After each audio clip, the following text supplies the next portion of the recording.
အားလုံးပဲမင်္ဂလာပါရှင်ခုတင်ဆက်မဲ့တရင်ကတော့ရန်ကုန်တန်ရင်ရတပ်တွင်အေယာဝတီမြေကျောင်းအတိုင်းစံတက်မဲ့စီတင်မောအုပ်စုတစ်ခုကရိတ်ခါနဲ့လက်နက်ခဲယမ်းများဖြည့်တင်းနေပြီးဖောင်းပြင်းမှဟုံးမလင်းတို့စံတက်လာတဲ့စီရင်အုပ်စုကိုတတိထားရန်တော်လန်ရေးတပ်ဖွဲ့ကတတိပေးသည့်တရင်ကိုတင်ဆက်ပေးတော့ပါမယ်ရှင်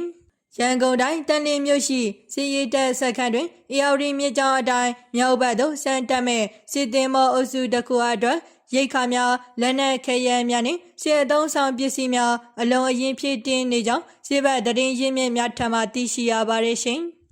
အဆိုပါရိတ်ခါတွင်စစ်တင်မောအုပ်စုတွင်အရက်ဘက်ရရင်များကိုချောဆွဲထပ်ပြီးဇူလိုင်လ25ရက်ခန့်တွင်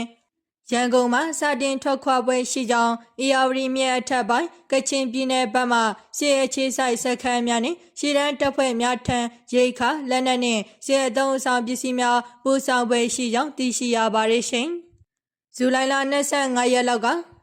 ရန်ကုန်ကနေရိတ်ခါတင်မော်တွေထွက်လာမယ်တင်မော်တွေအတွက်လုံခြုံရေးတွေအတွက်လည်းအသင့်ဆောင်နေကြပါပြီအရက်ဘက်တင်မော်တွေလည်းချောဆွဲတာရှိတယ်တင်မောမောင်းတဲ့သူတွေကိုလည်းအတင်းအကျပ်ဘော်ဒါဆွဲထားပြီးတော့ပြန်ရောက်ရင်စင်မူရန်ကင်းလွတ်ခွင့်ပေးမယ်လို့ပြောထားတယ်။ရိတ်ခါလက်နက်ခဲယမ်းတွေကိုပို့ပြီးရင်တက်ကနောက်တန်းပြန်မယ်စီဘိုတွေနဲ့အရာရှိမိသားစုတွေကိုပြန်ခေါ်လာမယ်။စီရင်အုပ်စုနဲ့အရက်ဘက်ရရင်တွေအတူထွက်ကြမှာဟုစေဘက်တရင်ရင်းမြစ်ကပြောဆိုထားပါတယ်ရှင်။တစ်ဖက်တွင်လည်းသခိုင်းတိုင်းဖောင်းပြင်းမြို့မှာဟုံးမလင်းဘက်သို့စီရင်အုပ်စုတစ်ခုစံတက်လာနေကြောင်းတရင်ရရှိသဖြင့်ချင်းတွင်မြေပေရှိပြည်သူများဘေးလွတ်ရသောကြိုတင်တိမ်းရှောင်ကြရန်ဖောင်းပြင်းမြို့နယ်ပြည်သူ့ကာကွယ်ရေးအဖွဲ့ပါကဖကတတိပေးထားပါရရှင်ဖောင်းပြင်းပါကဖ၏ထုတ်ပြန်ချက်အရဖောင်းပြင်းမြို့နယ်ညအိတ်စိုက်ကထသည့်စီရင်အုပ်စုသည်ယနေ့ဇူလိုင်လ18ရက်နေ့နက်9:00နာရီခန့်တွင်ဟုံးမလင်းမြို့ဘက်သို့ဆက်လက်စံတက်လာကြောင်းတရင်ရရှိထားပြီး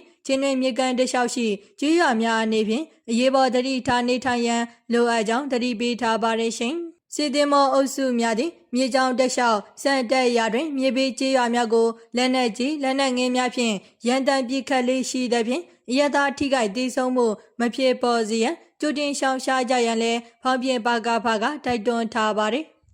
ထို့အပြင်အဆိုပါစီရင်အုပ်စုသည်ဖောင်းပြင်းမြို့သို့မရောက်ရှိမီချင်းတွင်းမြေကန်တက်လျှောက်ရှိကြေးရွာများကိုလေကြောင်းမှဘုံကျဲတိုက်ခိုက်ခြင်းများလက်နက်ကြီးနှင့်လက်နက်ငယ်များဖြင့်ပစ်ခတ်ခြင်းများပြုလုပ်ခဲ့သဖြင့်ဒေသခံပြည်သူများအရေးပေါ်ထွက်ပြေးတိမ်းရှောင်ခဲ့ရကြောင်းဒေသခံများထံမှသိရှိရပါရရှင်လက်ရှိတွင်စေကောင်းစီသည်မြေကြောင်းအုံပြု၍